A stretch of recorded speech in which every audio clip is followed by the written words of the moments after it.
Hi friends, welcome to Sparks academy. நம்ம இந்த வீடியோவில் எதை பற்றி பார்க்க போகிறோம் அப்படின்னா, டிஎன்பிஎஸ்சி ஃபீல்டு சர்வேயர் அண்ட் டிராஃப்ட் மேனுக்கு பார்த்தீங்க அப்படின்னா ஜிஎஸ் ஆல்ரெடி முடிஞ்சிருச்சு. இப்போ வந்து நமக்கு டெக்னிக்கல் எக்ஸாம் மட்டும் நமக்கு வந்து ஜனவரி 19th வரும் அப்படின்ற மாதிரி டிஎன்பிஎஸ்சிலேருந்து அஃபிஷியலாக அனௌன்ஸ் பண்ணிட்டாங்க.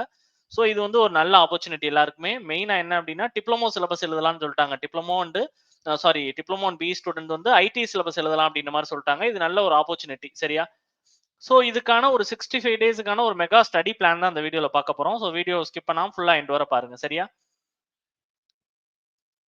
ஸோ உங்களுக்கு வந்து என்ன அப்படின்னா, இப்போ ஆல்ரெடி ஜிஎஸ் முடிஞ்சிருச்சு. அதுக்கு வந்து என்ன அப்படின்னா, எல்லாருமே கொஸ்டின் வச்சிருப்பீங்க. என்னென்ன கொஸ்டின் என்னென்ன ஆன்சர் பண்ணணும்னு எல்லாருக்குமே தெரியும். ஸோ அதில் எவ்வளவு கொஸ்டின் நீங்கள் போட்டிருக்கீங்க, அதை பேஸ் பண்ணி இங்கே டெக்னிக்கலில் எவ்வளோ நீங்கள் ஆன்சர் ஃபர்தராக பண்ணுறதுக்கு நீங்கள் தயார் பண்ணணும் உங்களை அப்படிங்கிறதான் இதில் பார்ப்போம். ஸோ நீங்கள் வந்து இன்கேஸ் ஒரு 50+ கொஸ்டின்ஸ் தான் போட்டிருக்கீங்க அப்படின்னா, இந்த ப்ரெடிக்ஷன் வந்து ஒரு டென்டேட்டிவ் தான். லாஸ்டா நடந்த எக்ஸாம் வச்சு ஒரு ப்ரெடிக்ஷன் தான். டெக்னிக்கல்ல பாத்தீங்க அப்படின்னா 180ல இருந்து 188 கொஸ்டின் கிட்ட நீங்க போடணும் கண்டிப்பா. சரியா? 180க்கு மேல போட்டீங்கன்னா தான் இதுல 50+ எடுத்தா கிடைக்கும். இதே இது 60+ எடுத்திருக்கீங்க, ஜிஎஸ்ல வந்து 60+ கொஸ்டின்ஸ் போட்டிருக்கீங்க அப்படின்னா 170ல இருந்து 178 கொஸ்டின்ஸ் கிட்ட நீங்க வந்து ஆன்சர் பண்ற லெவல்ல நீங்க ப்ரிப்பேர் பண்ணா போதும், சரியா? இதே இது வந்து நீங்க 70+ அப்படின்னா 160ல இருந்து 165 ஆர் 8 அந்த ரேஞ்சில் எடுத்தீங்க அப்படின்னாலே போதும். 80+ கொஸ்டின்ஸுக்கு நீங்க அதில் ஆன்சர் பண்ணியிருக்கீங்க அப்படின்னா 150 to 158 அந்த ரேஞ்சில் ஆன்சர் பண்ணாலே போதும். இதே இது 90+ கொஸ்டின்னா 140 to 150 அந்த ரேஞ்சில் ஆன்சர் பண்ணாலே போதும் தான், சரியா?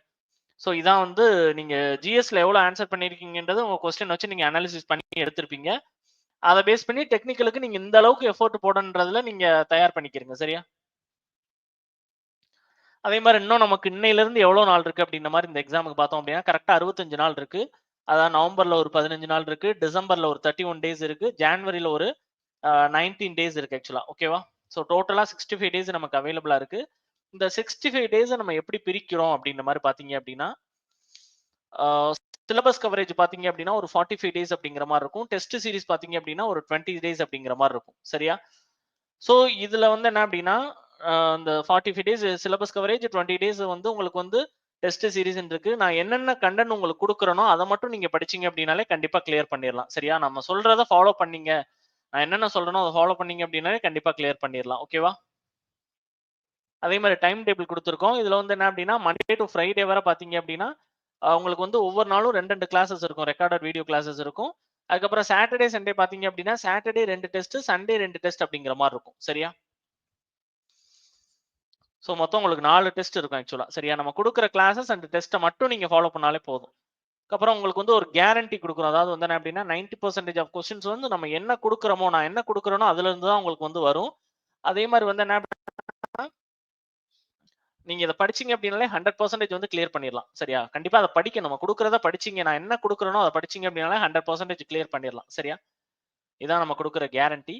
அதுக்கப்புறம் பாத்தீங்க அப்படின்னா ஒரு மெகா செலக்ஷன் பேட்ச் நம்ம லான்ச் பண்றோம் அப்படின்னு சொல்லியிருந்தோம். இதுக்கு ஆக்சுவல் கோர்ஸ் ஃபீஸ் வந்து ₹25,000 அப்படிங்கிற மாதிரி இருந்தாலும், நம்ம ஒரு ஃபர்ஸ்ட் 10 ஸ்டூடெண்ட்ஸுக்கு ரொம்ப ஸ்ட்ரிக்டா பாத்தீங்க அப்படின்னா 2,999 அப்படிங்கிற பிரைசிங்ல வந்து இந்த கோர்ஸ் வந்து ஆஃபர் பண்றோம், சரியா? ஸோ இந்த particular course and test series மட்டும் நீங்க வாட்ச் பண்ணாலே உங்களுக்கு வந்து 260 to 270 மார்க்ஸ், சரியா? 270ல இருந்து 260 to 270 மார்க்ஸ் வந்து இதுல இருந்தே உங்களுக்கு வந்து கிடைக்கிற மாதிரி இருக்கும், சரியா? ஸோ அலோன் வந்து என்ன அப்படின்னா, இதை நீங்க பாத்தீங்க அப்படின்னாலே உங்களுக்கு போதும் அப்படிங்கிற மாதிரி இருக்கும், சரியா? அதே மாதிரி பாத்தீங்க அப்படின்னா நம்ம அகாடமியோட ஸ்பெல் SPWRKZ அப்படின்ற மாதிரி இருக்கும். நம்மளோட ஒன்லி கான்டாக்ட் நம்பர் பாத்தீங்க அப்படின்னா 96771136 அப்படின்ற மாதிரி இருக்கும்.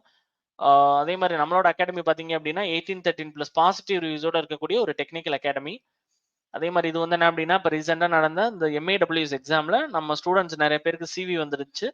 அதுக்கான அந்த ரிசல்ட் பார்ட் 1 வீடியோ, அதாவது ஸ்லைட் இது.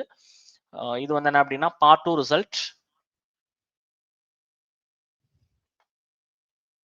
அதே மாதிரி இது வந்து பார்ட் 3. அதாவது 3 செட்டா பிரிச்சு கொடுத்துருக்கோம், வேற ஒன்றும் கிடையாது. இது நம்ம ஸ்டூடெண்ட்ஸ் வந்து கிளியர் பண்ண ஸ்டூடெண்ட்ஸோட அந்த நேம் லிஸ்ட் தான். அதே மாதிரி லாஸ்டா நடந்த சர்வே டிராஃப்ட்மேன் எக்ஸாம்ல நம்மளோட கோர்சஸ்ல இருந்து 90% ஆஃப் கொஸ்டின் வந்துருந்துச்சு. அதுக்கான ப்ரூஃப் வீடியோ நம்ம சேனல்லே கொடுத்துருக்கோம். அதே மாதிரி ரோட் இன்ஸ்பெக்டர் எக்ஸாம்லையும் 90% ஆஃப் கொஸ்டின் வந்து நம்ம டெஸ்ட் சீரிஸ் அண்ட் கிளாஸஸ்ல இருந்து வந்ததுக்கான ப்ரூஃப் வீடியோ நம்ம சேனல்ல கொடுத்துருக்கோம், சரியா? இது வந்து என்ன அப்படின்னா, இந்த முனிசிபாலிட்டி எக்ஸாம் கிளியர் பண்ண ஸ்டூடெண்ட்ஸ், MAWS எக்ஸாம் கிளியர் பண்ண ஸ்டூடெண்ட்ஸ் வந்து நமக்கு ஃபீட்பேக் கொடுத்துருந்தாங்க. அதோட ஸ்கிரீன் கிளிப்பிங் தான் வச்சிருக்கோம். அதே மாரி வந்து என்ன அப்டின்னா, எல்லாரும் ஃப்ரீக்வென்ட்டா கேட்கக்கூடிய கொஸ்டின் வந்து நான் வொர்க்கிங் ப்ரொஃபஷனலா இருக்கோம், ஹவுஸ் ஒய்ஃபா இருக்கோம். எங்களால பர்ட்டிகுலர் டைம்ல வாட்ச் பண்ண முடியாது. இது வந்து சூட்டபிளா இருக்குமா அந்த கோர்ஸ் அப்டின்ற மாரி கேட்பீங்க. இது வந்து என்ன அப்டின்னா, உங்களுக்கு ரெக்கார்டட் செஷனா இருக்கனால நீங்க எப்ப வேணாலும் வாட்ச் பண்ணி பார்த்துக்கலாம். சரியா? அதே மாரி பிகினரா இருக்கேன். இத அண்டர்ஸ்டாண்ட் பண்ண முடியுமா? அப்டின்ற மாரி கேட்பாங்க. இது வந்து அ ரொம்ப பேசிக் லெவல்ல இருக்கனால யாரா இருந்தாலும் ஈஸியா அண்டர்ஸ்டாண்ட் பண்ணக்கூடிய லெவல்ல தான் இருக்கும். அதே மாரி வேற எதுவும் புக்ஸ் அடிஷனலா பர்ச்சேஸ் பண்ணணுமா? ஐடி லெவல்ல அந்த மாரிலாம் கேட்பாங்க. எந்த புக்ஸுமே தேவையில்ல. நான் என்ன குடுக்குறேனோ அந்த கிளாஸஸ் அண்ட் டெஸ்ட் மட்டும் ஃபாலோ பண்ணாலே போதும். அதே மாரி சிங்கிள் அட்டெம்ப்ட்ல நான் கிராக் பண்ணலாமான்னு நெறைய பேர் கேட்பாங்க. ஈஸியா இந்த எக்ஸாம் வந்து கிராக் பண்ணக்கூடிய ஒரு எக்ஸாம் தான். லாஸ்ட் இயர்லாம் பார்த்தீங்க அப்டின்னா, நெறைய பேர் நோட்டிஃபிகேஷன் வந்ததுக்கப்புறம் படிச்சவங்க தான் கிளியர் பண்ணாங்க. ஏன்னா ஆனுவல் பிளானர்ல இல்லாம புதுசா நோட்டிஃபிகேஷன் குடுத்தாங்க. ஸோ நோட்டிஃபிகேஷன் வந்ததுக்கப்புறம் படிச்சு தான் 180 பிளஸ் கொஸ்டின் நெறைய பேர் போட்டாங்க. சரியா? ஓகே. Thank you.